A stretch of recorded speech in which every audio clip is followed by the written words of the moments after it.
दोस्तों, जैसा कि आप जानते हैं कि 22 जनवरी 2024 को अयोध्या में पूरी तरह से तैयार हो चुके भव्य मंदिर में राम लल्ला की प्राण प्रतिष्ठा होनी है।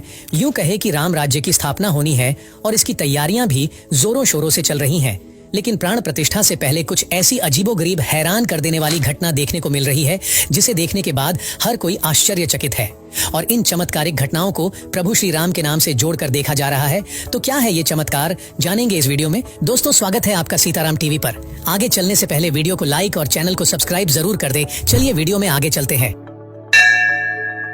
मर्यादा पुरुषोत्तम भगवान श्री राम का भव्य मंदिर अब बनकर तैयार हो चुका है और प्रभु श्री राम के बाल स्वरूप यानी राम लल्ला के प्राण प्रतिष्ठा का दिन नजदीक आता जा रहा है और सभी श्रद्धालु जन बेसब्री से 22 जनवरी का इंतजार कर रहे हैं, जब राम जन्मभूमि अयोध्या में प्रभु श्री राम की चयनित मूर्ति को स्थापित किया जाएगा। जी हाँ दोस्तों, आपको बता देते हैं कि राम लल्ला की 3 मूर्तियों में से एक का चयन कर लिया गया है, जिसको गर्भगृह में स्थापित किया जाएगा। इसी के साथ करोड़ों भक्तजन इस दिन को दिवाली समारोह की तरह मानते हुए अपने घरों में दीप प्रज्वलित करने को तैयार है। राम लल्ला की प्राण प्रतिष्ठा समारोह, जिसे राम राज्य की स्थापना कहा जा रहा है, 22 जनवरी 2024 को होने वाला है। देश के कोने कोने से उत्साह की लहर सुनाई पड़ रही है। ऐसा लग रहा है मानो पूरा भारतवर्ष राम भक्ति में डूबने को तैयार है। केवल देश ही नहीं बल्कि विदेशों के मीडिया हाउस भी प्राण प्रतिष्ठा समारोह को कवर करेंगे। दोस्तों, भगवान राम की मूर्ति स्थापना समारोह में कई सारे साधु संत, गणमान्य नेता, अधिकारी, जनप्रतिनिधि, जाने माने प्रसिद्ध लोग और लाखों करोड़ों भक्त लोग शामिल होंगे। लेकिन क्या हो जब भालुओं का झुंड, गिद्धों का झुंड मंदिर को देखने पहुंचे।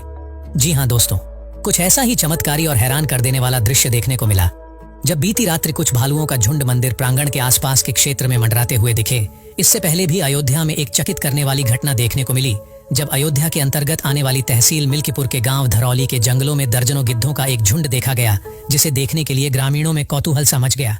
चूंकि गिद्ध एक ऐसा पक्षी है जो मृत पशुओं के सड़े गले मांस को खाने का काम करता है, इससे बीमारी फैलने का डर लगभग खत्म सा हो जाता है और प्रकृति की सफाई हो जाती है। इसी कारण गिद्ध पक्षी को प्रकृति का सफाई कर्मी भी कहा जाता है। साथ ही गिद्धों को अपशगुन का संकेत भी समझा जाता है। लेकिन सोचने वाली बात यह है, जब इनकी संख्या दिनों दिन घटती जा रही है, ये विलुप्ति के कगार पर है, तो हमारे मन मस्तिष्क में इस प्रश्न का उठना स्वाभाविक सा है कि जब इन गिद्ध पक्षियों की संख्या देश में दिनों दिन कम होती जा रही है, तो ऐसे में दर्जनों की संख्या में अयोध्या के क्षेत्र में यह गिद्ध अचानक कहां से आ गए और केवल अयोध्या में ही क्यों? आइए ताज्जुब करने वाली इस घटना को गहराई से समझते हैं। दोस्तों, जैसा कि रामायण में बताया गया है कि कैसे प्रभु श्री राम ने अपनी वानर सेना के दम पर लंकापति रावण से साहसिक युद्ध किया और अंततः लंकाधीश रावण को पराजित किया। और आप यह भी जानते होंगे कि राम जी की सेना में कौन कौन थे। राम जी की सेना में सर्वप्रथम राम भक्त महाबली हनुमान, वानर राज सुग्रीव, बाली पुत्र अंगद और असंख्य वानर सेना थी। इसके अलावा उनकी सेना में यक्षराज यानी भालुओं के राजा जामवंत भी थे, जो समय समय पर अपने वानर सेना का मार्गदर्शन करते थे।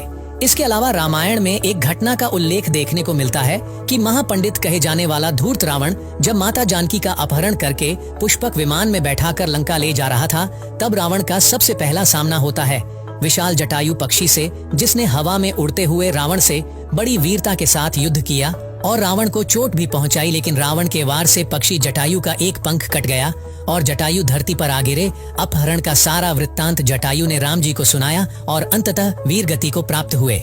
सतयुग के इन्हीं जटायु पक्षी को आज कलयुग में गिद्ध पक्षी के नाम से जाना जाता है।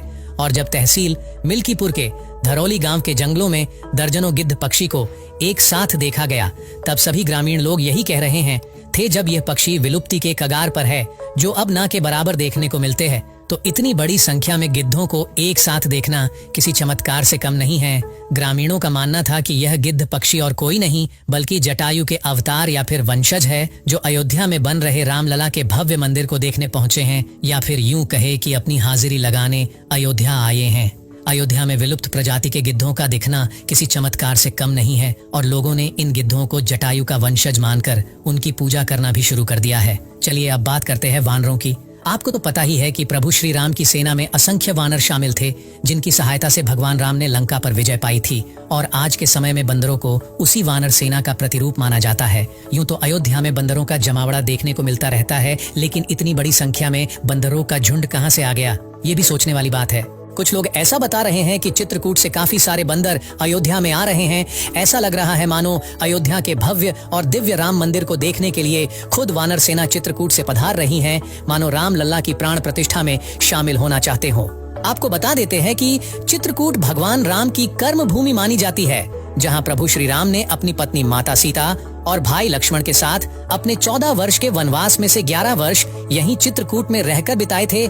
ऐसे में चित्रकूट से वानरों का अयोध्या आना एक दिलचस्प घटना मालूम पड़ती है। दोस्तों, जब अयोध्या के आसपास दर्जनों गिद्ध और बंदरों को देखने के बाद भालुओं का झुंड दिख जाए तो यह किसी दैवीय चमत्कार से कम नहीं लगता है, क्योंकि भालू अक्सर जंगलों में पाए जाने वाले जंगली जानवर है और रिहायशी इलाकों में भालुओं का आना एक हैरान करने वाली घटना है। राम लल्ला के प्राण प्रतिष्ठा जैसे खास मौके से पहले भालुओं के झुंड को देखना बेशक सभी जन साधारण को विस्मित कर रहा है। यहाँ भी राम भक्त लोग आपस में चर्चा कर रहे हैं कि यह भालुओं का झुंड और कोई नहीं बल्कि सतयुग कालीन प्रभु श्री राम के भक्त यक्षराज जामवंत के अवतार है, जो 22 तारीख को हो रहे अलौकिक समारोह में शामिल होने की अपनी इच्छा व्यक्त कर रहे हैं। तो यह कह सकते हैं कि प्रभु श्री राम की संपूर्ण सेना राम जी के दर्शन हेतु अयोध्या पहुंच रही है, जिसमें जटायु, जामवंत और पूरी वानर सेना शामिल है।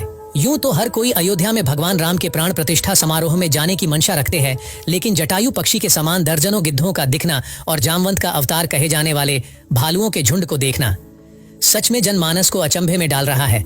अब तो ऐसा लगता है जैसे राम लल्ला के इस प्राण प्रतिष्ठा समारोह में केवल नर और नारी ही नहीं बल्कि सूर्यदेव, नाग, किन्नर, गंधर्व शामिल होंगे और स्वर्ग से अन्य सभी देवता गण भी इसके साक्षी बनेंगे।